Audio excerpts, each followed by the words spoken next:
שלום לכם. ההרצאה הפעם עוסקת באחת מהסוגיות המרתקות ביותר הקשורות בתופעת האב"מים, אם יש בכלל אינטליגנציות לא אנושיות, היכן הן ממוקמות. העובדה שישנן ציוויליזציות מתקדמות נוספות ביקום בכלל ובגלקסיה שלנו בפרט, כבר מקובלת על רוב המדענים היום. אולם לדעת חלק מהם, המרחקים העצומים לכאורה בין מערכת השמש שלנו לאחרות, ומכשולים נוספים בחציית המרחק הזה, הופכים לבלתי אפשרית את הגעתם הפיזית של נציגי האינטליגנציות הללו למערכת השמש. בהרצאות קודמות הסברתי שמדענים שמרניים פחות כבר הצביעו על מספר אפשרויות להתגבר על האילוצים האלה, אולם בהרצאה הזאת נעסוק באפשרות האחרת שמייתרת את הדיון הזה. מדובר באפשרות שנציגי ציוויליזציה לא אנושית, אחת לפחות, נמצאים על כדור הארץ כבר מאות שנים, אם לא למעלה מכך, וממוקמים באזורים שבני אדם מתקשים מאוד להגיע אליהם. אוהדי האפשרות הזאת מצביעים על כמה אזורים כאלה, למשל יבשת אנטרקטיקה המכוסה בשכבת קרח בעובי ממוצע של למעלה מ2 קילומטר, כשהשיא הוא 4.8 קילומטר, אלסקה, שעובי שכבת הקרח עליה באזורים מסוימים יכול להגיע לקילומטר וחצי, ושטחי מדבר גדולים שאינם מיושבים על ידי בני אדם. היום נתמקד באפשרות אחרת שנראית הסבירה מכולן, והיא שאינטליגנציה לא אנושית, או בקיצור המקובל היום בעולם N.H.I, Non-Human Intelligence, ממוקמת במעמקי האוקיינוסים הגדולים שנמצאים על כדור הארץ. לפני שנצלול למעמקי האוקיינוס, ולטובת צופים שזה מקרוב הצטרפו לקהילת המתעניינים בתופעה, אציין כמה עובדות חשובות שתסייענה להבין את היקפה ומידת השפעתה הגלויה והסמויה על האנושות בעבר ובימינו אלה. דיווחים אנושיים על עצמים המרחפים בשמיים, נוחתים לעתים על האדמה, ומקיימים אינטראקציה עם בני אדם מוכרים משחר ההיסטוריה. מספר הדיווחים על אב"מים שהצטברו ברחבי העולם מאז תום מלחמת העולם השנייה הוא למעלה מ-15 מיליון.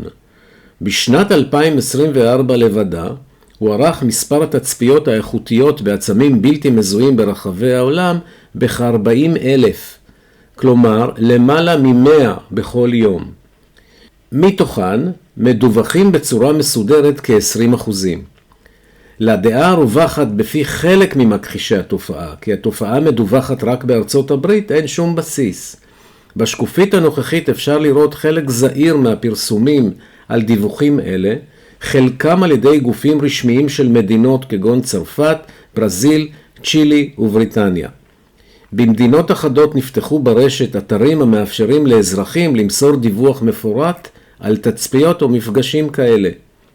2 מהאתרים האלה הם של ארגון מופון, הלוגו התחתון בצד ימין, ו-NUFORC, מרכז השקף למטה, שבו נתמקד בשקפים הבאים. המיקוד הזה חשוב כדי לשכנע את מי שצריך שמדובר בעניין רציני, שמושקעים בו משאבים ומאמצים רבים. המרכז הלאומי לדיווח על אב"מים נוסד ב-1974 בסיאטל על ידי פיטר דבנפורט המופיע כאן בתמונה. בתחילת הדרך הוקם מוקד טלפוני לדיווחים שאויש 24 שעות ביממה. עם הופעת האינטרנט הוקם אתר המאפשר לדווח על תצפיות או מפגשים עם אב"מים מכל רחבי העולם. האתר מאפשר גישה מלאה לכל הדיווחים בחתכים שונים לצורכי מחקר אזרחי והשכלה כללית. השימוש באתר הוא ללא תשלום ואין בו פרסומות. מאז היווסדו הגיעו למרכז למעלה מ-90,000 דיווחים. בנוסף לאלה, יש באתר מפה אינטראקטיבית המאפשרת לראות את המיקום של כל הנקודות מסביב לעולם שבהן התרחשו אירועי תצפית או מפגשים. מיד נגיע למפה הזאת. מילוי טופס הדיווח מתבצע בשפה האנגלית והוא גדוש בסעיפים שיש להתייחס אליהם. לפני מילוי הדוח מבקשים מנהלי האתר להימנע מדיווחים על אירועים פופולריים שלגביהם יש נטייה אנושית ברורה לחשוב שמדובר בעצמים חוצניים. התמונות על השקף מסבירות על מה לא לדווח. אם מגיע אירוע כזה למרות הבקשות הוא לא נכנס לרשימה ולא מוצג באתר. לסקרנים פרטי הטופס כבר מגיעים. החלק הראשון בטופס עוסק בתאריך ובמיקום של האירוע. החלק השני עוסק בתיאור מפורט של התצפית, בהתאם לסעיפים שונים שמופיעים בו. פרטי התצפית מפורטים ברשימה שמאפשרת למדווח לסמן מה בדיוק חווה, ולהעלות תמונות אם צולמו או תרשימים שיצר המדווח. החלק האחרון עוסק בפרטי קשר של המדווח שיאפשרו לחזור אליו לצורך מתן עדות מפורטת אם מדובר באירוע יוצא דופן. לתוהים האם ישנם דיווחי אב"מים מישראל בארכיון האתר, התשובה נמצאת בשקף הנוכחי. 71 דיווחים. וכך נראית המפה המרכזת את הדיווחים. ניתן לבצע זום אין בכל אזור של המפה, ובהגדלה מסוימת הצבת העכבר על הנקודה חושפת את פרטי הדיווח בטקסט. נקודה אדומה מייצגת אירוע שהתרחש לפני למעלה משנה, נקודה ירוקה היא אירוע מ-12 החודשים האחרונים. הסיבה לצפיפות המשמעותית מעל ארצות הברית ובריטניה, ובמידה מופחתת מעל אירופה וישראל, קשורה גם לעצם המודעות לקיום האתר הזה ולשליטה בשפה האנגלית. אם המפות האלו יוצרות אצלכם תחושה של פלישה, אני לא יכול להתווכח עם זה. אם את או אתה חושבים כרגע משהו כמו, אוקיי, השתכנעתי שיש כאן תופעה שמעוררת סקרנות, אבל מאין מגיעים הכלים האלה? השקף הנוכחי מציע מספר אפשרויות. האפשרות הראשונה שמדובר בכלי טיס סודיים שפותחו על ידי אחת המעצמות, כלומר ארצות הברית, רוסיה, סין, אילון מאסק, איננה סבירה. היא לא יכולה להסביר אלפי תצפיות משנות ה-50 וה-60 שמכילות יכולות טכנולוגיות של כלים כאלה שגם היום איננו יודעים להסביר. אגב, אילון מאסק נולד ב-1971. את כל שאר האפשרויות לא ניתן לשלול. לאור הדיווחים העקשניים שעל כדור הארץ יש נוכחות של מספר קבוצות שונות של אינטליגנציות לא אנושיות, ייתכן שכולן נכונות. אנחנו נעסוק היום באפשרות השישית הטוענת כי מדובר בכלי טיס של ציוויליזציה ארצית מתקדמת, החיה על כדור הארץ במעמקי הים. כידוע, כ-71% משטח הפנים של כדור הארץ מכוסים במים. הנקודה העמוקה ביותר הידועה כיום נמצאת בעומק של כ-11 קילומטרים מתחת לפני הים. מדובר בשקע מריאנה הנמצא מזרחית לפיליפינים. הערכה כיום היא שהידע האנושי על מה שקורה באוקיינוסים הוא בשיעור של כ-5% בלבד. במעמקי המים הרבים האלה יש מספר גדול מאוד של שרידי ספינות אנושיות שטבעו במהלך אלפי שנים, ומיני בעלי חיים שחלקם נצפים לעתים נדירות. האם ייתכן שהמעמקים האלה משמשים מסתור גם לדברים נוספים?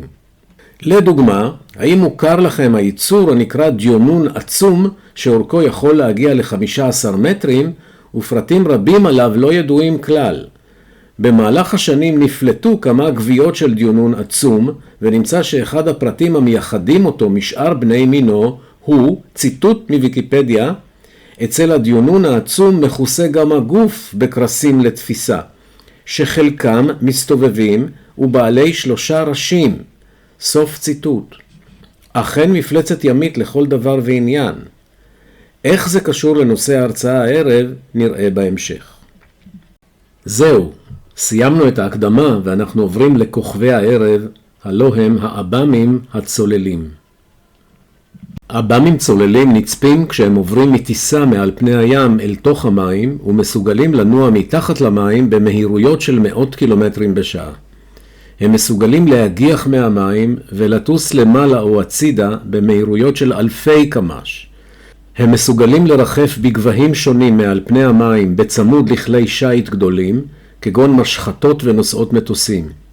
בעת נוכחותם בקרבת כלי השיט האלה נוצרת הפרעה משמעותית לפעילות של מכשירים אלקטרוניים שנמצאים על כלי השיט, עד כדי שיתוק מוחלט של אמצעי התקשורת. מאז המאה ה-15 תועדו מאות תצפיות כאלה, שרומזות על האפשרות שלמי שמפעיל ו/או מאייש כלים אלה, יש בסיסים תת-מימיים במספר נקודות במקווה המים שעל כדור הארץ. האב"מים האלה מכונים USOs, שהם הקיצור של צירוף המילים Unidentified Submerged Objects.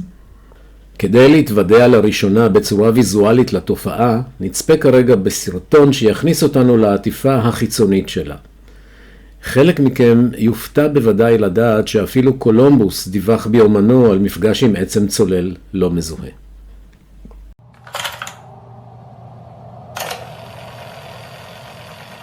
UFOs, or unidentified flying objects, are something you've all likely heard of before, or come into contact with on TV, in movies, or in games.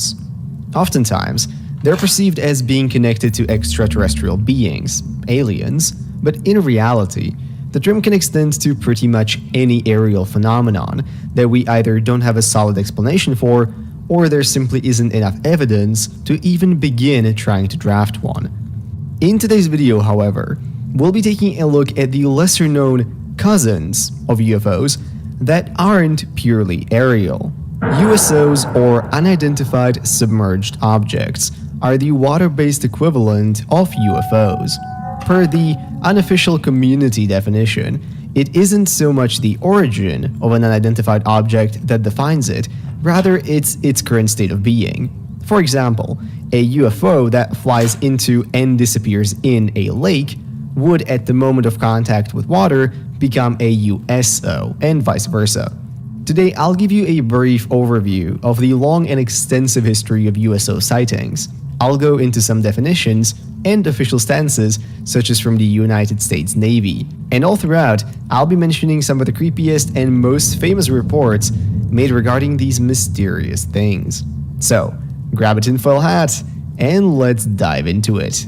The history of USO sightings and reports is truly extensive, dating back to tales of strange sea creatures and monsters even during biblical times, but often it is actually the account of Christopher Columbus from his first voyage across the Atlantic Ocean in 1492 that's seen as one of the earliest written accounts of an encounter.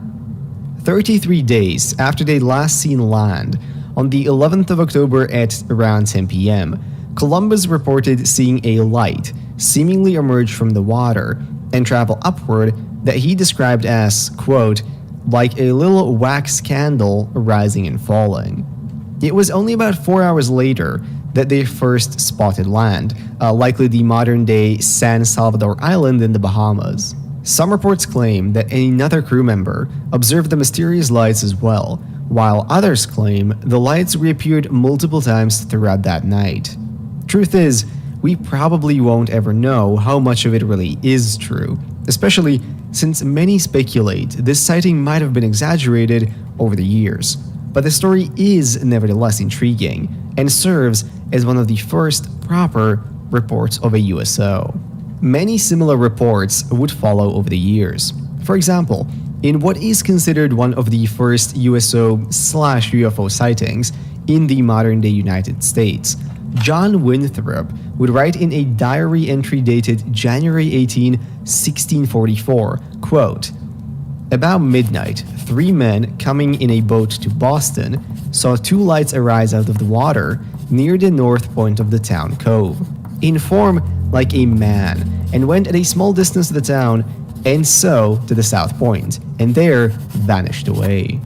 What exactly these men might have seen, we can't know, but it is worth noting that in the days following this event, John would record additional sightings, as well as a mysterious disembodied voice that could be heard calling, "Boy, boy, come away, over the quiet waters.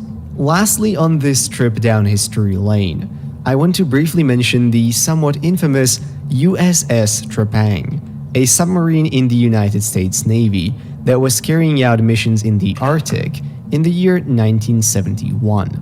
While stationed there, it supposedly captured several, now very famous, USO and UFO images that have since their publishing been heavily discussed in the community and seem to re-emerge every few years. Now, of course, many have claimed that these images are fake or simply altered images of icebergs. However, it's still a very famous case, and I thought it worth bringing up. Clearly, there have been many reports of USOs throughout history, some more credible than others, but it's interesting to note that the US Navy actually recognizes USOs as somewhat of a category of phenomena, and has spoken about them on several occasions, most recently perhaps in the 2022 article from the US Naval Institute titled USOs, Not UFOs, Have Been the Greatest Threat to the Navy. Admittedly, this is a rather lighthearted take on the topic. However, the article does list some real encounters the Navy has had over the years.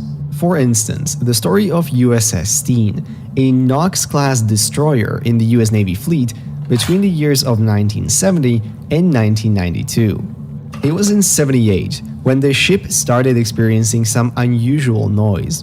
Upon inspection, the rubber coating of its sonar dome was damaged by multiple cuts over 8% of the dome's surface, with the remnants of sharp, curved claws that would be found on the tentacles of some giant squids.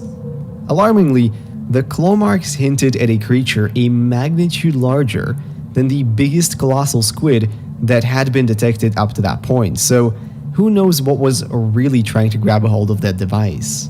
Here, I'll also note that in a 2017 article published by The Sun, Mark D'Antonio, an astronomer and chief video analyst for the UFO organization MUFON, claims to have witnessed an alien craft traveling at hundreds of knots while on board a US Navy submarine. Supposedly, the officers then proceeded to log it as part of something called the Fast Mover Program, seemingly some sort of a classified effort to detect and catalog USOs. Now, how much weight you really want to put on claims like these is up to you, but I'll say at least that I wouldn't be all that surprised if the Navy did keep a pretty detailed record of encounters with phenomena they can't explain. אחד המפגשים הדרמטיים של אנשי צבא ב-USOs התרחש בספטמבר 1952. בחודש הזה התקיים תמרון ימי של מספר מדינות אירופאיות בהובלת ארצות הברית ליד חופי דנמרק בשולי הים הבלטי. בתמרון השתתפו 203 כלי שיט ובתוכם 10 נוסעות מטוסים ו-33 צוללות, כמו גם כ1,000 מטוסים ועשרות אלפי אנשי צבא בתפקידים שונים. גם הגנרל אייזנהאואר השתתף בתרגיל שהתקיים מספר חודשים לפני שנבחר להיות הנשיא הבא של ארצות הברית. במהלך התמרון שערך מספר ימים נצפו עצמים פיזיים כשהם מגיחים מהמים, מלווים את המשט, מלווים מטוסים בעת טיסה ובדרך לנחיתה בבסיסיהם. העצמים נצפו על ידי אנשי צבא רבים, עיתונאים וצלמים צבאיים. העדים היו משוכנעים שמדובר במעקב כלשהו אחרי התרגיל עצמו.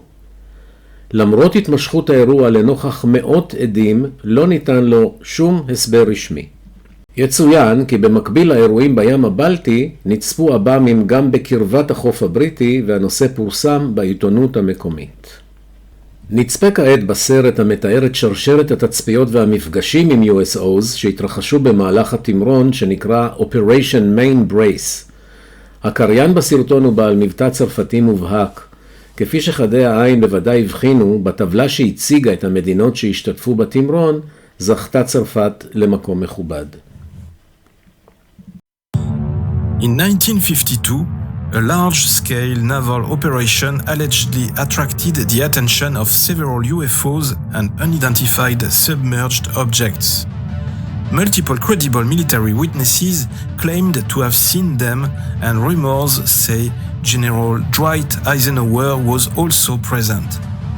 All these events reported during Operation Main Brace that happened in September 1952, involving 200 ships, 1,000 planes, and 80,000 soldiers, seem to strengthen the belief that we are being watched.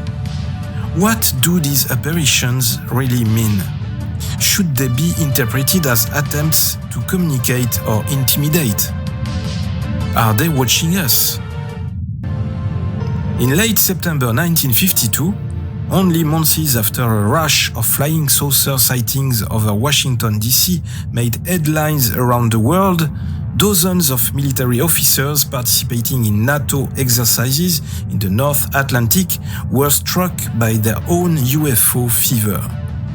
Called Operation Main Brace, during September 14th to 25th of 1952, This naval exercise, organized by the North Atlantic Treaty Organization, NATO, involved armed forces from the United States, the UK, Canada, France, Denmark, Belgium, and the Netherlands. It was the largest peacetime military exercise since World War II.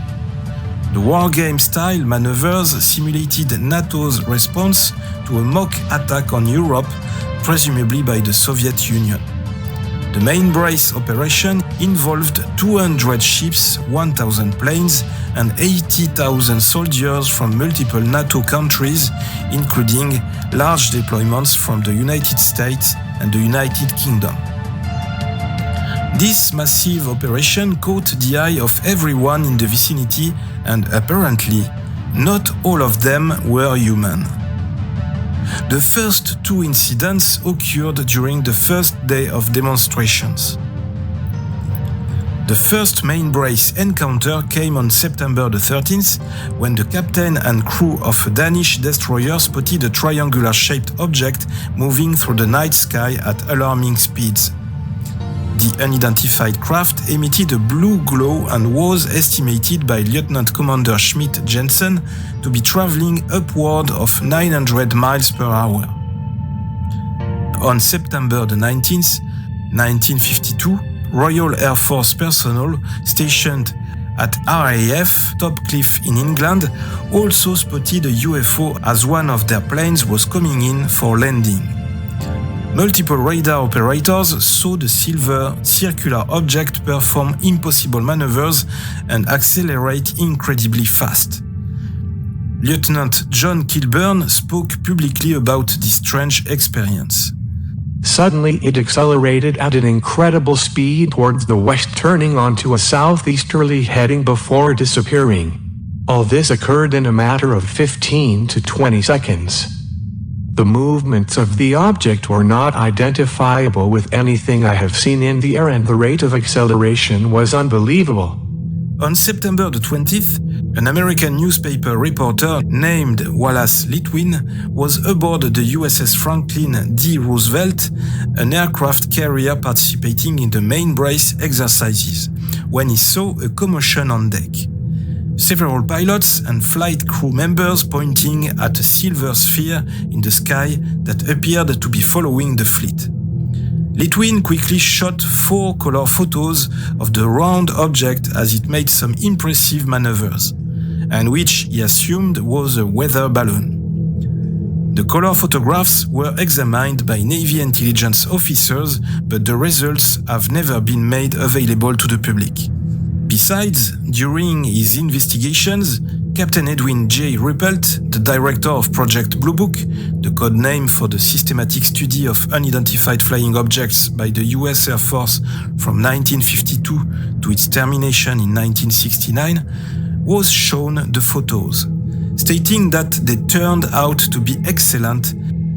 Judging by the size of the object in each successive photo, one could see that it was moving rapidly. Moreover, the same day, 3 Danish Air Force officers noticed a disc-shaped object pass them overhead and disappear over the horizon.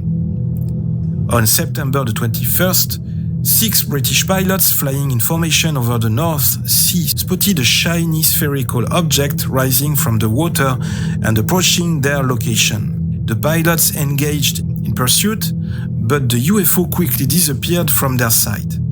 On their way back to base, one of the pilots noticed the object was once again following them. He turned around to chase it, but once again it sped away. Around the same time, panic ensued at RAF Sandwich, a ground-controlled interception site in Kent, England, where all radar operators were staring at their screens in disbelief. Their instruments had detected a huge unidentified craft, the size of a warship, hovering at a high altitude over the English Channel. By the time Operation Main Brace was over, dozens of military personnel and civilians had witnessed these extraordinary events. The witnesses' qualifications and the radar confirmation excluded swamp gas, weather balloons, and the planet Venus. An extensive investigation took place afterwards, but the results are still being kept secret. Rumors say General Dwight Eisenhower was aboard the USS Franklin D. Roosevelt during the operation, which would mean he was exposed to the UFO phenomenon before he became president and allegedly struck a deal with aliens. Moreover, while conducting research in the UK National Archives in 2001 for a book called Out of the Shadows, UFOs, the Establishment and the Official Cover-Up, British journalist and UFO investigator David Clarke made an incredible discovery. Despite officials' repeated denials that they existed, he uncovered documents that referenced top-secret UK government UFO investigations.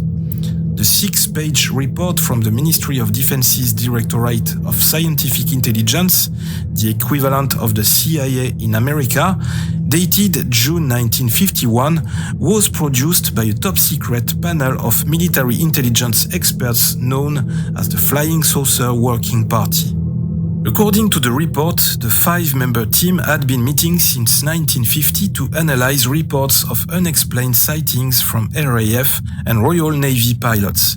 The Flying Saucer Working Party, much like the Air Force higher-ups overseeing the Project Blue Book investigations in America, dismissed all sightings by experienced military personnel as either mistaken identification of conventional aircraft, optical illusions and psychological delusions, known astronomical or meteorological phenomena, or deliberate hoaxes. The clandestine team concluded that the only way to get substantiated data on UFOs would be to establish a global network of radar stations and photographers continuously monitoring the sky for aberrations. They accordingly recommended very strongly that no further investigation of reported mysterious aerial phenomena was undertaken, unless and until some material evidence became available. This conclusion was shared with Winston Churchill when he fired off a memo in the summer of 1952. Churchill was shown the top-secret report, and the topic of UFO investigations was briefly laid to rest. That is, until exercise main brace. In the wake of the Topcliffe sighting and resulting newspaper coverage, the British military intelligence was forced to officially recognize the UFO, according to Ruppelt of Project Blue Book. In 1953, the British Air Ministry established a UFO desk within the Deputy Directorate of Intelligence, known cryptically as AI3. From then on, all unexplained sightings by British military personnel would be controlled internally, classified as restricted and not shared with the press. Most UFO researchers agree on the cause of these multiple sightings. It would appear that the large gathering of forces attracted the attention of the UFOs, which serves to strengthen the belief that we are being watched. Any available documentation on this subject has circulated between the US Navy and Air Force Intelligence, the RAF, and NATO. Little information was released, and to this day, the sightings remain unexplained. On the light of all these testimonies and the investigations carried out, therefore, it appears that a large-scale extraterrestrial activity occurred in the North Atlantic during the Operation Main Brace. These incredible events seem strangely to echo the recent UFO reports revealed by the US Navy in 2020 and describing, for example, the multiple UFO encounters with the USS Omaha and the USS Kidd in July 2019. 60 years later, these mysterious apparitions continue to occur in the vicinity of military ships. And apparently, our armed forces still seem helpless and puzzled. What do these apparitions really mean? Should they be interpreted as attempts to communicate or intimidate? Are they watching us? Do they have the intention or the mission to prevent disasters? Are they capable of harming us? Do they intend to? Unless they decide one day to reveal to us publicly their true intentions, or unless they are forced to do so, I'm afraid we will have to wait a long time before we have any answers. Will we be patient? Will we ever discern the truth? What do you think? I hope you enjoyed this video. This was Does Geek. Section 51 is on social networks, Facebook, Instagram, Twitter. Don't forget to like this video, to share it, to subscribe to the channel, and to support Section 51. Thank you. I'll be back really soon. Open your eyes, watch the sky, live long and prosper. מקרה דרמטי נוסף התרחש באוקטובר 1967 בסמוך לנמל כפר הדייגים שג, הנמצא בנובה סקושיה, חצי אי הנמצא בצד המזרחי של קנדה. בשקף ניתן לראות את מיקומו של חצי האי הקנדי, יחסית לאוקיינוס האטלנטי ועל המדינות הצפוניות בחוף המזרחי של ארצות הברית. ב-4 באוקטובר 1967 בשעה 23:20 דווח כי חפץ התרסק אל תוך מי האוקיינוס האטלנטי בסמוך לנמל שג, כפר דייגים קטן הנמצא באזור החוף הדרומי של נובה סקושיה. 11 עדים לפחות דיווחו על חפץ מואר שטס בכיוון המים. חלק מהעדים דיווח על הבזק של אור ברגע הכניסה למים. 3 עדים דיווחו כי ראו את העצם צף על המים במרחק של כ-300 מטרים מהחוף, ואור צהוב מאיר מחלקו העליון.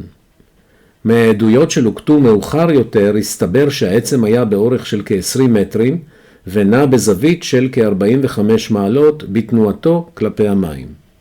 במחשבה שהחפץ שהתרסק היה מטוס, הוזעקו כוחות חילוץ למקום. 3 קציני משטרה שהגיעו ראשונים לאזור עוד הספיקו להבחין בחפץ הצף ובאור צהוב בהיר שמתנדנד על פני המים. כעבור מספר דקות שקע החפץ ונעלם. בתוך חצי שעה מרגע הפגיעה הגיעו למקום ספינות דייג, וכל מה שמצאו היה כתם קצף בצבע צהוב באורך של כ-800 מטרים וברוחב של כ-25 מטרים. לא נמצאו ניצולים, גופות או שברים כלשהם על המים. למחרת בבוקר הוברר כי לא הייתה שום פעילות אווירית באזור, וכי שום מטוס פרטי, מסחרי או צבאי לא הוכרז כנעדר. יומיים לאחר מכן הגיעה משלחת של צוללים לאזור כדי לבצע חיפוש תת-מימי שנמשך 3 ימים. הדיווח הרשמי היה שהמחפשים לא מצאו דבר. הדוחות הרשמיים אודות האירוע הכריזו עליו כלא פתור. ב-11 לאוקטובר, שבוע לאחר התצפית הראשונה, זוהה על ידי מספר עדים עצם דומה שריחף באוויר תוך כדי הבהוב אורות בגובה של מספר מאות מטרים, ולאחר מספר דקות נעלם בכיוון האופק. בתחילת שנות ה-90 פורסמו תחקירים חדשים על האירוע שכללו עדויות מפי צוללים ואנשי צבא שהיו שותפים לו. על פי עדויות אלו, הצוללים שנראו מגיעים לאזור יומיים לאחר התקרית עם העצם הראשון, ביצעו את החיפוש כסיפור כיסוי בלבד.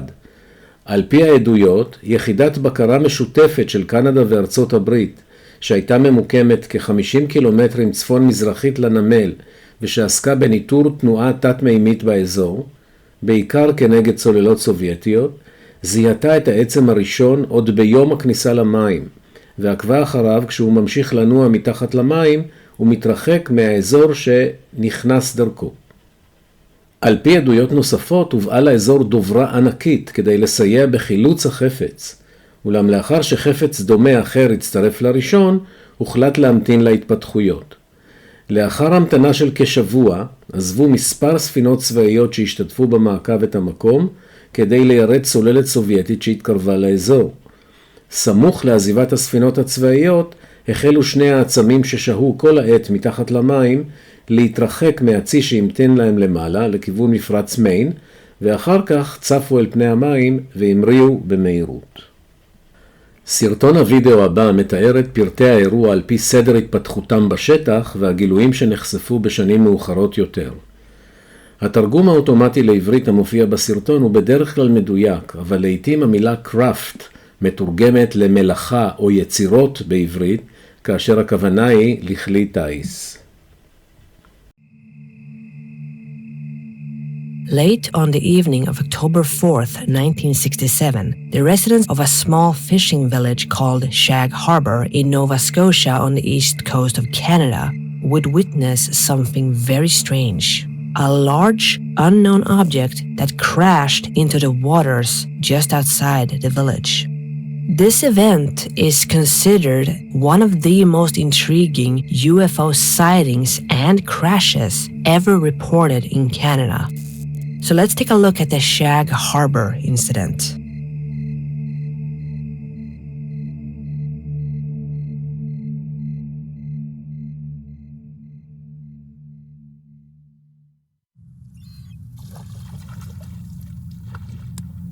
The village of Shag Harbor is a rather ordinary place. It's a small fishing community on the south shore of Nova Scotia, with a population of roughly 400 to 450 residents.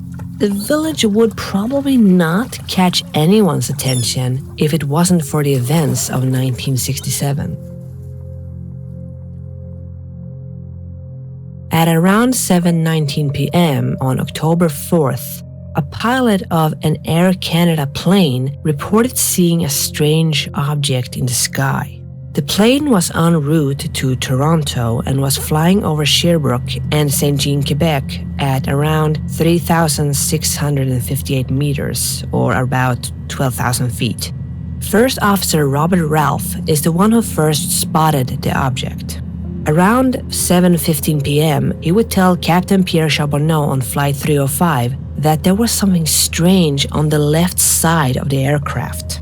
This object was reportedly tracking along on a parallel course a few miles away from the aircraft. Whatever this object was, it was a brilliantly lit rectangular object with a string of smaller lights trailing it. At around 7:19 p.m., both men would notice a sizable explosion near this large object. And then, 2 minutes after that, at around 7:21, there was a second explosion which faded to a blue cloud around this object. This sighting by the two pilots wouldn't be the only one. This craft or object would be seen by many people living in Shag Harbor. One witness was Daryl Dory, who was sitting with his sister Annette and his mother on their front porch in Mahone Bay on the evening of October 4th.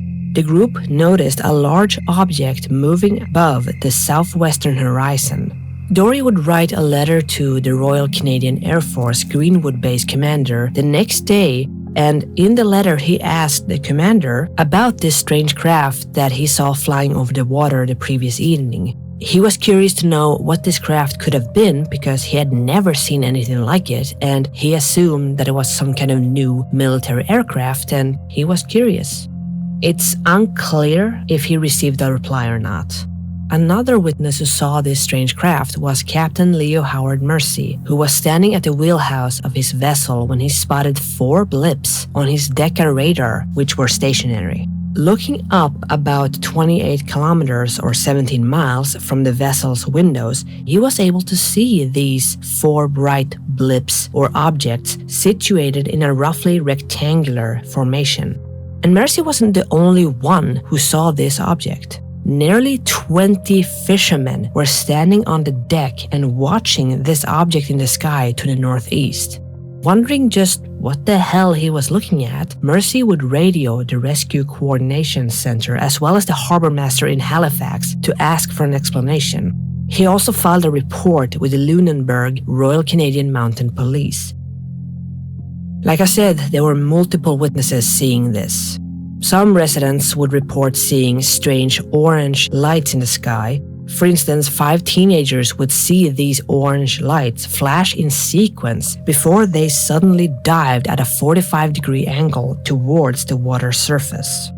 The witnesses kept watching these lights and said that they seemed to float on the water approximately 1/2 mile from the shore.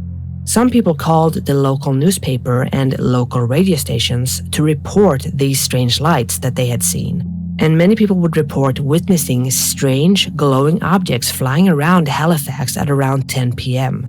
Then at around 11:20 p.m., at least 11 people would report seeing a low-flying, lit object head towards the harbor. Multiple witnesses would report hearing a whistling sound like a bomb, then a whoosh that was followed by a loud bang. These noises, in combination with what they had seen, made most of the witnesses believe that they had seen an airplane crash, so they quickly reported it to the Royal Canadian Mounted Police at Barrington Passage. The initial report was made by a local resident named Laurie Wickens and 4 of his friends. According to Wickens, they had been driving through Shag Harbor on Highway 3 when they spotted a large object descending into the waters off the harbor. The group would then move to a better vantage point to observe this object, and they claimed to have seen a strange object floating about 250 to 300 meters or 820 to 980 feet offshore in the waters of Shag Harbor. Like I said before, Wickens would then contact the Royal Canadian Mounted Police detachment in Barrington Passage and report that he had seen a large airplane or a small airliner crash into the waters of Shag Harbor. This was the most commonly held belief by many people. Whatever this was, it was clearly an airplane that had crashed. But the story would get stranger.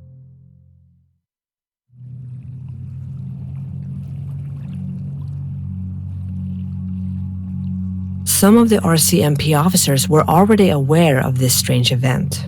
For instance, Constable Ron Pound had already witnessed the strange lights himself as he drove down Highway 3 en route to Shag Harbor. Pound reported seeing 4 lights, which all seemed to be attached to one flying craft, which he estimated to be about 18 meters or 60 feet long. When the reports started coming in about the strange sight, Constable Pound was already on his way to the shore to get a better look at whatever these lights were and the craft that they were supposedly attached to. Accompanying him was Police Corporal Victor Verbiecki, Constable Ron O'Brien, and some other local residents. As they got closer, they saw a yellow light that was slowly moving on the water, which left a yellowish-greenish foam in its wake. The RCMP detachment would then contact the Rescue Coordination Center in Halifax to advise them on the situation and ask if any aircraft were missing. While this was happening, the flying object was still visible, but then it started to sink and quickly disappeared from view. So the inquiry if any craft was missing quickly turned into a rescue mission. Within half an hour of this crash, local fishing boats went out to the crash site in the waters of the Gulf of Maine off Shag Harbor to look for any survivors.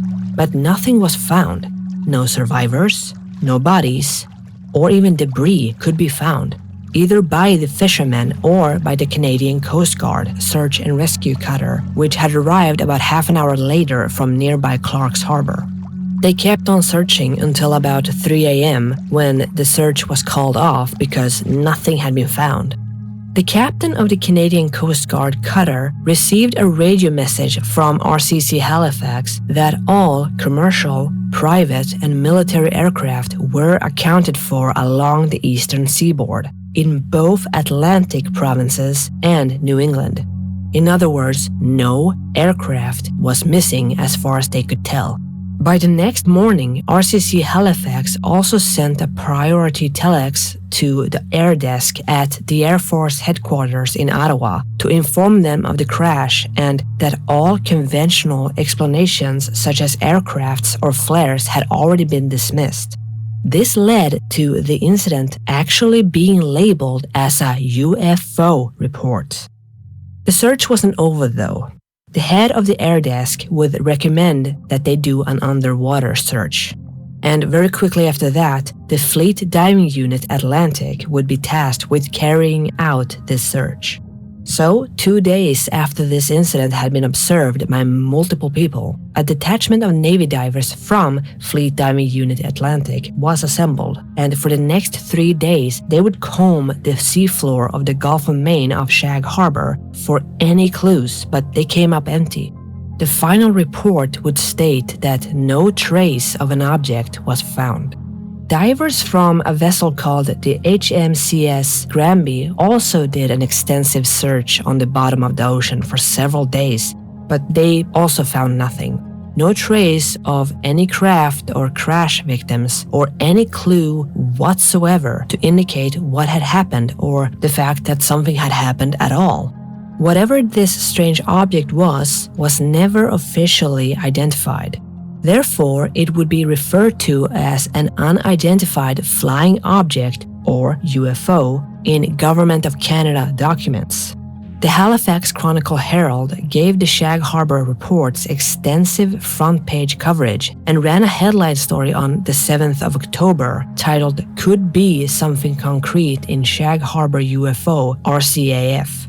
This article would summarize the events and included witness descriptions of the alleged object and crash. It also included the Air Force search and rescue efforts and wrote that the Navy's underwater search was underway because at the time it was. They would then run another story on October 9th called UFO Search Called Off, where it stated that the Navy had ended an intensive undersea search for the mysterious unidentified flying object that disappeared into the ocean Wednesday night. Again, it reiterated that nothing had been found, no trace or clue of what this object could have been was found. The story would then die down and grow cold.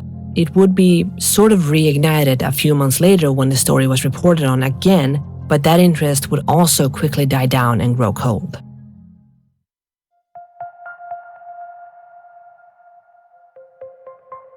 Cold, the case remained until MUFON investigator Chris Stiles began looking into the case. Stiles would begin looking for more details, and he was able to find the names of many of the original witnesses through newspaper clippings. He would then go and interview many of them. And as he conducted these interviews, he would uncover a new twist in the case. For instance, he learned that the object that either dove or crashed into the waters of the harbor had been seen leaving the Shag Harbor area. Allegedly, it was traveling underwater for about 25 miles to a place called Government Point. This area was near a submarine detection base, and the object would be spotted on the sonar there. As soon as the sonar picked up that there was something underwater, naval vessels would be positioned over it and would begin planning a salvage operation. After a few days, an alleged second craft would join the first, and it's believed that this craft had arrived to render aid to the first craft. Supposedly, the naval wasn't sure what to do, so they decided to wait and observe. And they would monitor these two crafts for about a week until some of the vessels were called away to investigate a Russian submarine that had entered Canadian waters at that point. Once these vessels had left the area, the two crafts decided to make their move, and they would also leave the area. There were still some Navy boats remaining, and they quickly followed these two crafts. The crafts would allegedly travel to the Gulf of Maine, pursued by the remaining Navy boats. But the crafts were faster than them, and after putting a lot of distance between themselves and the pursuing Navy boats, the two crafts would surface from the water and fly up into the sky, never to be seen again. This part of the story would be corroborated by many witnesses, both civilian and military. However, these reports were all given off the record from both sides. The civilian witnesses were worried about their privacy being violated, as well as possibly facing a lot of ridicule.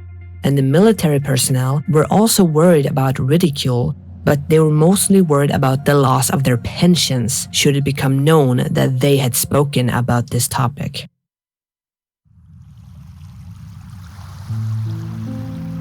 While this new revelation of the second craft and the two being chased by the Navy may sound unbelievable, like a piece of science fiction, it is clear that something did crash into the waters of Shag Harbor, though what that was remains a mystery. What makes Shag Harbor so unique is that this case is one of the few cases where a government agency formally declared an incident as a UFO incident. Now, as I've mentioned in previous videos, most notably the Cash Landrum incident video, UFO does not always mean aliens. It can mean craft developed here on Earth. For instance, a lot of people have a lot of questions about why a Russian submarine was in the area. Did they had something to do with these crafts? Or was it, as many people believe, an alien craft? Whatever the truth may be, something weird did happen late on the evening on October 4th, 1967. What do you think happened? What do you think these strange lights or strange crafts were? Let me know in the comments, and thank you so much for watching. העדות לתקרית הבאה שבה נצפה מיד היא חלק מפרויקט סיריוס בהובלת דוקטור סטיבן גריר שפורסם לציבור ב-2013. הסרט הכיל מספר עדויות בפנים מצולמות על מפגשים עם אב"מים, כולל אב"מים צוללים, שהתרחשו בעשורים האחרונים של המאה ה-20. המעוניינים לצפות בעשרות של עדויות מרתקות שהיו חלק מפרויקט סיריוס מוזמנים להיכנס לאתר הישראלי שנקרא עדויות על חייזרים, הוא מופיע כרגע בשקף. העדויות מלוות בכותרות בעברית ובאיכות טובה מאוד, מומלץ. מתוך העדויות האלו בחרתי להציג את עדותו של ג'יימס קנופף, ששירת על סיפון נושאת המטוסים האמריקאית ג'ון אף קנדי, ושהיה עד ב-1971 למפגש של נושאת המטוסים עם אב"ם שריחף מעליה, ושיתק את מערכות התקשורת של כלי השיט שנשא עליו כלי נשק גרעיניים. המפגש התרחש בעת שנושאת המטוסים הייתה במשימה במזרח התיכון.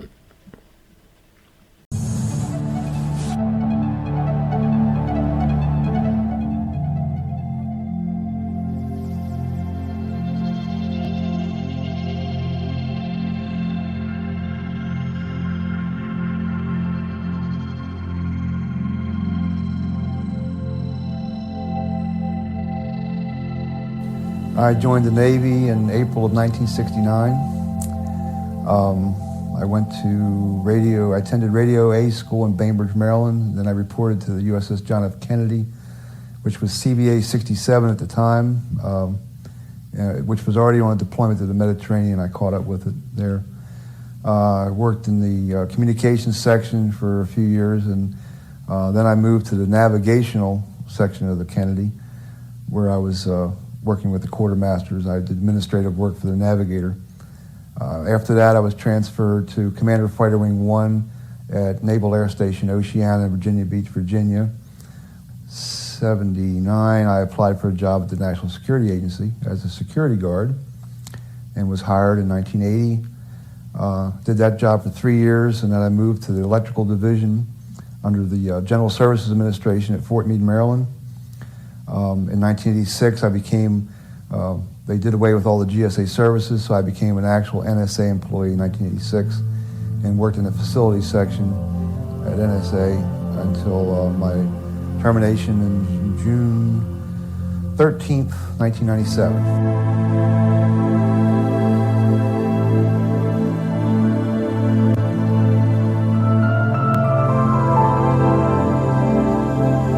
Incident occurred on the USS John F. Kennedy. I'm not sure the exact date. It was in the summer of 1971. It more than likely was end of June or first part of July. At the time of the incident, I was working in the communications section of the Kennedy. My job was a broadcast operator, which meant that I retrieved messages from a series of teletypes that received fleet broadcasts to the fleet from the communication stations in the Atlantic.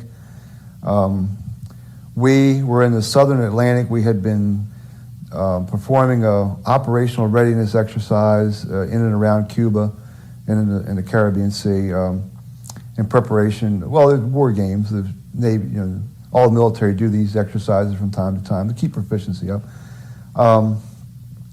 We had just completed this exercise, and we were getting ready to head back to Norfolk, and the evening that the incident occurred, they had just finished a long flight ops in excess of 18 hours. So most of the crew had just gone below decks after a rather long flight ops, and they were pretty tired, so they went below. I was on duty in the communications room, and the teletypes were, of course, they were crypto, all the communications came through cryptographic equipment, which was very susceptible to interference from time to time. So I kept a close watch on the incoming messages, and if I noticed any abnormalities, I would call facilities control and have them adjust the receivers to keep the signals clear.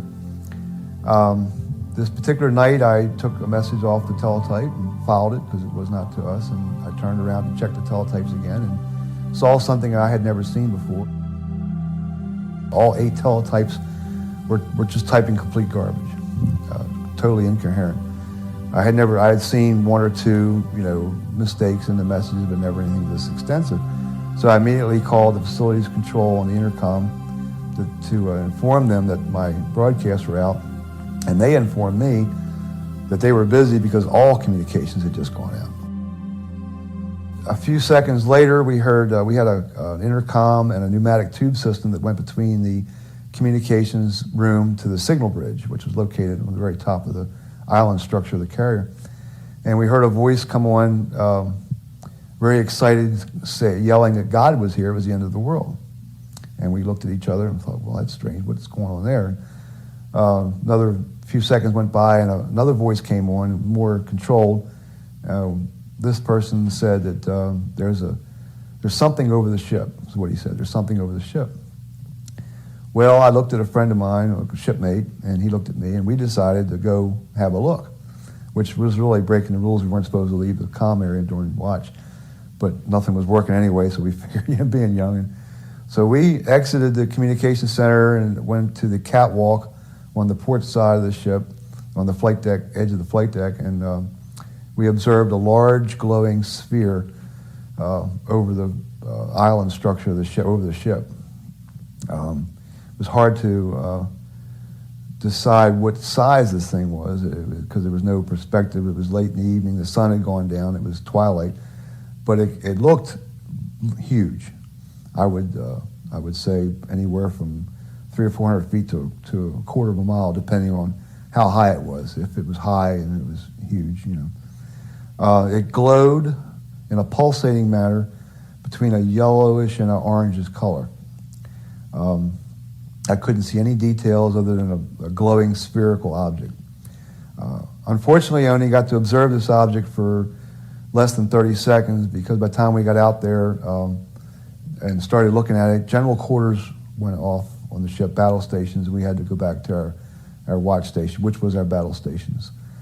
We stayed at general quarters or battle stations for about 2 hours.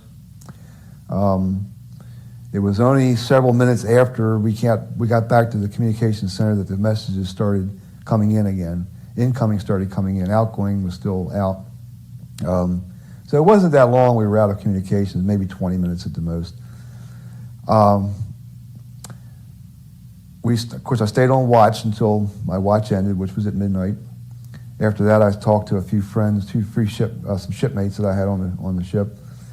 One in particular worked in the radar department, and he was on watch during the incident, and he told me that all the radar screens were glowing and nothing. They couldn't detect anything on radar.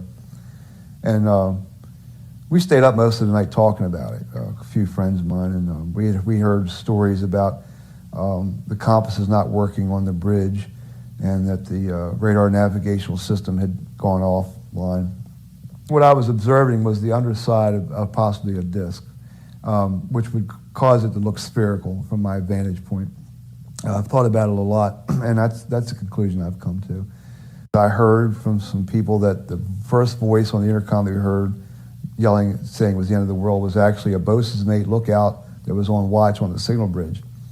We heard through stories that this person had to be sedated, was very upset, and we heard that the second voice that we heard was actually a signalman that was on watch on the signal bridge, the one that said it was just something over the ship, the more controlled voice. A few days later, the commanding officer and the executive officer came on the closed-circuit television system that we had on board. It was the only way they could address the crew of 5,000. He looked at the camera, and I'll never forget this. He looked at the camera and he said, "I would like to remind the crew that certain events that take place on board a major naval combatant vessel are considered classified and should not be discussed with anyone without any to know," unquote. That's all he said. So that the commanding officer and the executive officer were pretty upset during the incident because they had no control over anything and they were very vulnerable, which I'm sure was upsetting for any military people when you're not in control. The propulsion system still worked. We could maintain the speed and course, and we could steer, but from all the stories that I heard, anything that was electronic in nature ceased to operate or was malfunctioning. This included any computer systems. It did, at the time, have nuclear weapons on board. This was a known fact to us, but we were in the Mediterranean. We were not supposed to talk about it. They weren't going to deploy a carrier anywhere in the world without nuclear capabilities.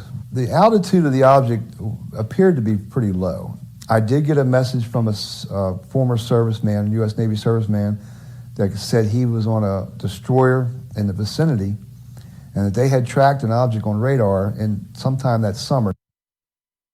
I also got a message from a man that had been a sailor on the ship, had worked with the computers, and he remembered somebody getting him up to come and work on the reboot the computer system.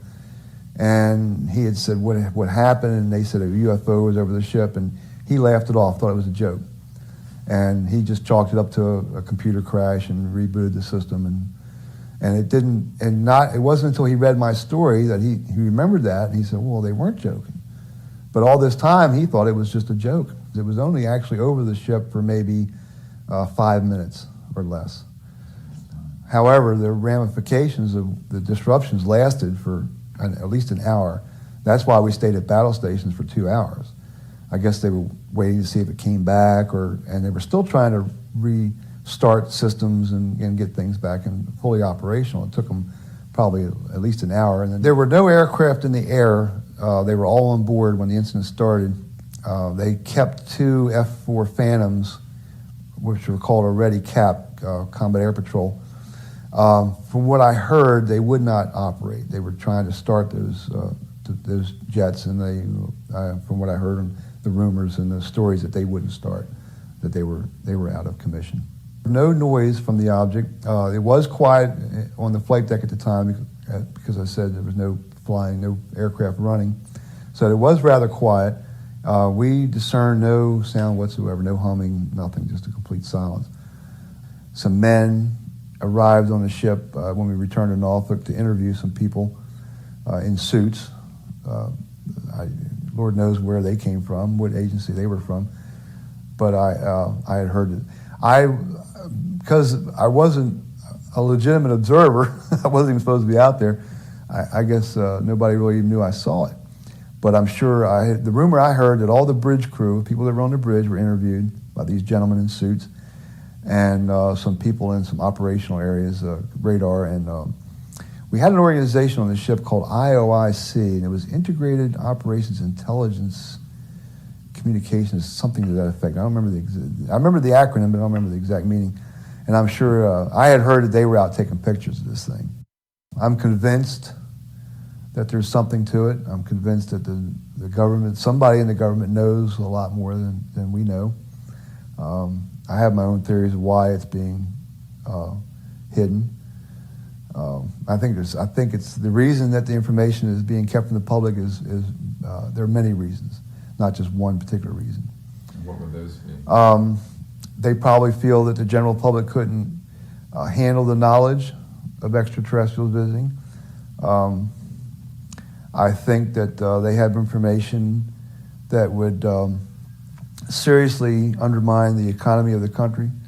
I think there's devices that they have that could produce energy at very low cost and with no pollution, but the corporate greed would prohibit that. And that would be the part that would bother me most about the cover-up. I think of all the pollution there is and all the could have been saved. That would bother me more than anything. And also, I think anytime the military discovers something like this, they want to keep it quiet because they don't know who knows about it. And there's a paranoia in the military. I've seen it. It's definitely time to make this disclosure on this. It's been kept secret too long. I think we have a right to know what we have to face. be it an asteroid heading for Earth or an extraterrestrial visitor. I think as human beings we have the right to know what our future may bring. It's a God-given right.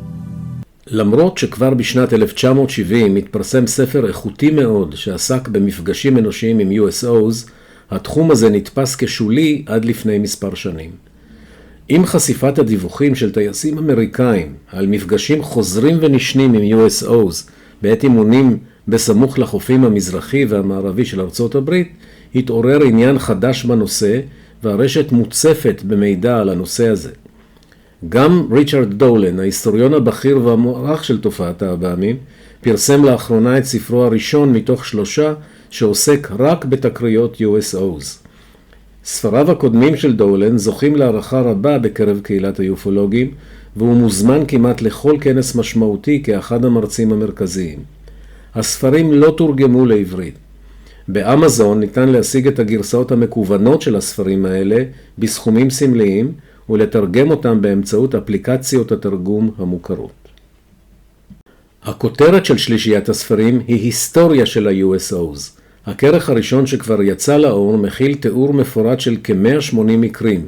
התיאור מלווה בסימון של מקום ההתרחשות על מפת העולם, טבלה עם תמצית הפרטים על האירוע כדי לאפשר למעוניינים מחקר משווה, ואיורים צבעוניים מקצועיים של חלק מהמקרים.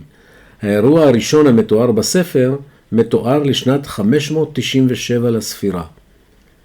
לדוגמה, האירוע בשקף הנוכחי התרחש על סיפון נושאת המטוסים רוזוולט ב-1958 בעת שייט באוקיינוס הקריבי, וצפו בו עשרות עדים. שימו לב לציור. לצורך ההמחשה אביא חלק מתיאור האירוע כפי שניתן על ידי אחד מאנשי הצוות שהיו שותפים לו. באוקטובר 1958 היה צ'סטר גרוסינסקי בן 18 איש צוות של נושאת המטוסים רוזוולט שהפליגה בקריבים ליד קובה. לדבריו, בחודש הזה הוא היה בסיפון התחתון כשנאמר לו ללכת למעלה כדי לראות משהו מוזר. הוא עלה ובתדהמה ראה כדור אור לבן בוהק, כדורי בקוטר של כ-25 עד 30 מטר. החפץ הזה החל לנוע לעבר הספינה, תוך שהוא נעשה גדול ובהיר יותר. גרוסינסקי התבונן בו הופך לכתום אדמדם, והרגיש את החום על פניו. תוך כדי כך, המלאך במשמרת צעק לתוך האינטרקום לקצין לעלות על הסיפון. בינתיים, כשהחפץ התקרב יותר ל-FDR, הוא נראה בצורת סיגר, הוא ריחף באוויר במשך כמה דקות. גרוסינסקי ראה מה שנראה כמו חלונות בצד כלי הטייס, והאמין שהוא רואה יצורים בפנים. יכולתי לראות צלליות של דמויות מסתכלות עלינו, אמר. לא היו להם תווי פנים, ואפשר היה לראות שהם לא אנושיים. ההתבוננות שלו בדמויות לא נמשכה זמן רב. עד מהרה החלק התחתון של החפץ הפך לאדום דובדבן, והוא נעלם כהרף עין. בעקבות האירוע, אנשי צוות ששיתפו את חוויותיהם הועברו לשרת במקומות אחרים. גרוסינסקי ציין כי היו לפחות 25 עדים לאירוע. מאוחר יותר ה-CIA עלה על הספינה במסווה של חקירת בעיית הימורים לכאורה. הכל היה מסך עשן, קבע גרוסינסקי. לא היינו מעורבים בהימורים. גרוסינסקי מעולם לא שינה את עמדתו שהאירועים האלה היו חלק מטיוח משמעותי. ברבות השנים הצטרפו עדויות נוספות על אותו אירוע, ואירועים נוספים שהתרחשו באותו אזור ובאותה שנה. בשקף הזה ניתן לראות 5 איורים נוספים לתקריות שהתרחשו בין 1954 ל-1969 במקומות שונים בעולם. האירוע השמאלי בשורה השנייה התרחש באוקיינוס האטלנטי מצפון לקובה. האירוע בתחתית השקף התרחש בהודו. כאמור, האיורים האלה נמצאים בספרו המומלץ עד מאות של דולן. גילוי נאות, אין לי שום קשר מסחרי עם האיש הזה.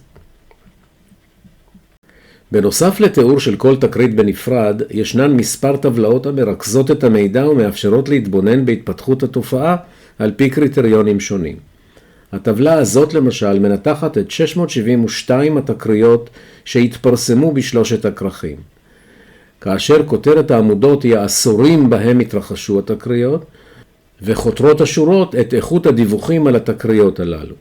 הציונים 11 ו-12 ניתנו לתקריות שעל פי הערכתו של דולן הם אירועים ודאיים. בסך הכל 47 מקרים כאלה. הסרט האחרון שנראה הפעם הוא עלה לרשת בסוף מאי 2021, כחודש לפני פרסום הדוח המפתיע של הפנטגון ב-25 ביוני באותה שנה. דוח שבו נמסרה לראשונה הודעה רשמית בדבר הימצאות עצמים בלתי מזוהים הטסים בשמי ארצות הברית, שמקורם אינו ידוע ושהם מהווים סכנה ממשית לתעופה הצבאית והאזרחית. הסרט הזה הוא בין 4.5 דקות, ועד היום הוא צבר למעלה מ-14 מיליון צפיות. Videos recorded by U.S. Navy personnel have added a new layer of evidence to the current national debate about UFOs. For the first time, radar images recorded inside a Navy ship have confirmed the presence of several unknown objects that swarmed around the ship for hours. I-Team reporter George Knapp here with a story that broke today on Mystery Wire. Thanks, Brian. Over the past 3 years or so, the public has been able to see several astounding images of what certainly qualify as UFOs during encounters with the U.S. Navy. There's no question that the Pentagon has censored data to go along with the photos and videos, but none of that information has been leaked or otherwise released. That is, until today. For 2 long hours on the night of July 15, 2019, the crew of the USS Omaha detected on multiple sensor systems unknown objects that surrounded the ship as it moved through ocean waters west of San Diego. One of the objects, a self-illuminated sphere at least 6 feet in diameter, flew alongside the Omaha for an extended period and was observed through a thermal sensor in the ship's combat center. Filmmaker Jeremy Corbell released the Navy video weeks ago and says similar events were reported by 8 other Navy ships in the same area over 3 days.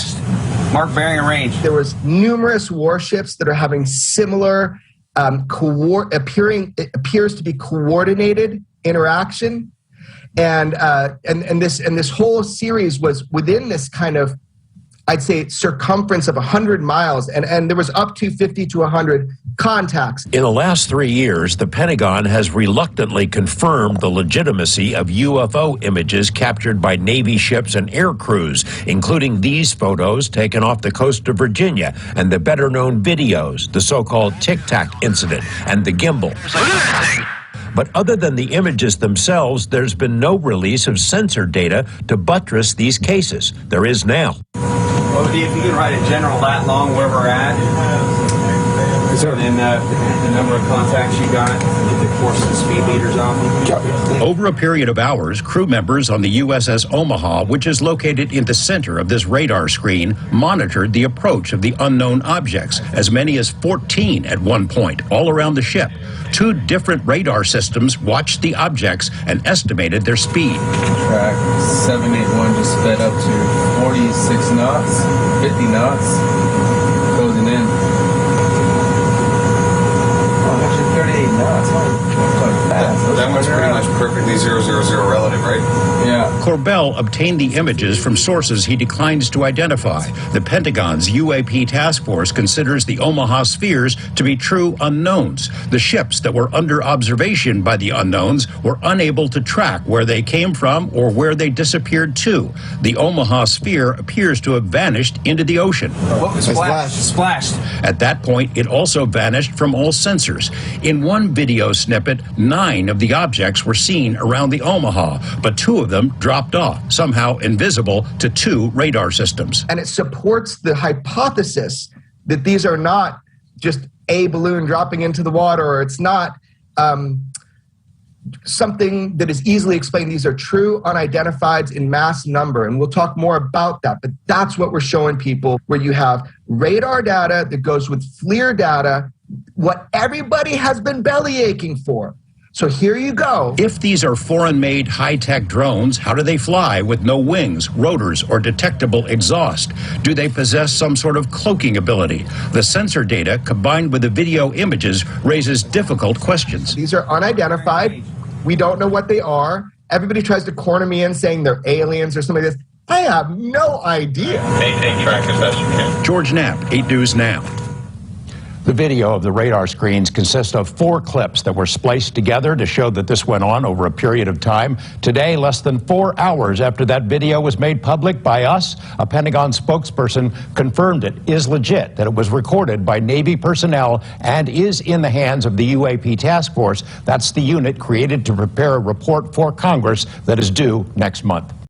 כאן הגיע לסיומו חלק א' של ההרצאה, ששמה כזכור הוא ראיות לנוכחות אינטליגנציה לא אנושית במעמקי האוקיינוסים. חלק ב' יכלול עדויות נוספות של תצפיות בעממים צוללים, ותיבחן האפשרות והמשמעות של נוכחות עתיקה ומתמשכת של N.H.I באוקיינוסים של כדור הארץ. להתראות בהרצאה הבאה.